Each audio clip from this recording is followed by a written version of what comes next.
My boss dismissed me through text message. Is this legal? What can I do? Sending someone a dismissal notice through text message would be considered rather inappropriate or improper. However, the question is it legal to do these disciplinary actions, disciplinary notices, and even sending a notice of termination or a notice of dismissal through electronic means? Now, the answer is yes, it is legal. Why? Why legal po ito? Why not use, hindi ba mas maganda dyan, gumamit tayo, Attorney Paul, ng paper? Well, of course, mas maganda yon, no? Because of this is a formal thing. This is a serious matter. But it doesn't mean hindi na legal ang electronic or digital means. Why? The reason is we have rules on electronic evidence. We have rules on electronic documents. The Supreme Court has recognized through several decisions and through the rules of court that electronic and digital documents are acceptable as evidence, no? They are considered as documents, no? Pag sinabi natin that something needs to be in writing, it does not have to be in paper and ink format. Hindi kailangan physical na nahawakan natin.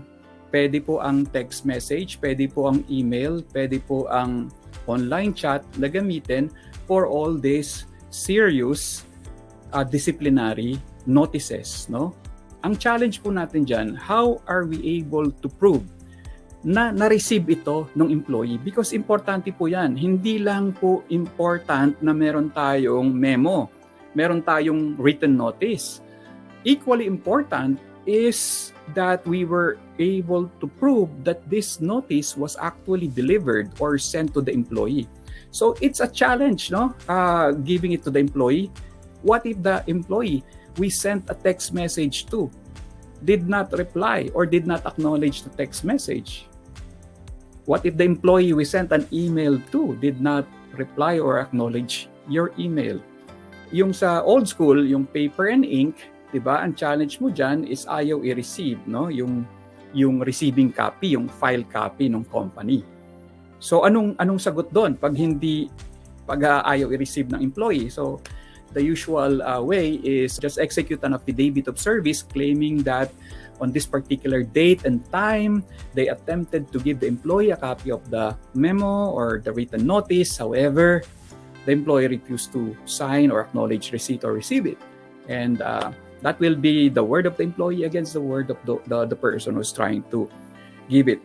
So kaya nga po, we advise our client na mas maganda, dalawang tao yan. May witness siya. The person who's trying to give the notice, the written notice, and meron siyang witness who will corroborate, who will back him up that on this particular date and time and place, there was this incident that we are trying to give this to the employee, but the employee refuses to receive it.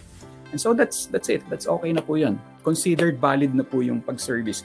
Now, what about text message? How would you be able to prove that this notice was forwarded or was served upon the employee concerned? So that's the challenge. Ang pinaka-basic po dito, if the employee doesn't want to acknowledge, doesn't want to reply, no? What's your proof? Of course, alam natin yung screen capture. Kailangan po nating i-screenshot yan, no? And of course, yung screenshot na yon has to be authenticated by the person who tried to send that message, di ba? Or that email or that online chat. And that person will also testify in an affidavit that on this particular date, time, and place, and using this particular device, sinend niya. He sent that electronic message or that digital message. And of course, kailangan rin niyang i-authenticate yung email, yung phone number, or yung online account, no? The online account of the employee, the sender and the sendee, no? So importante 'yan. You don't stop with the screenshot. You don't stop with the screen capture.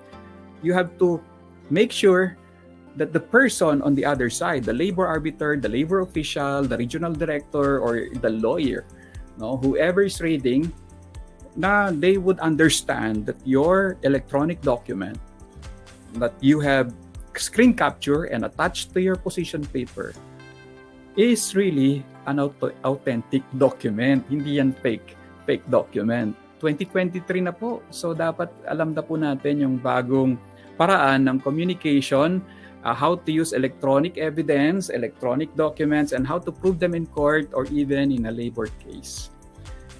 Okay, so if you are, balik tayo sa question ni Juan de la Cruz, if you are the person who received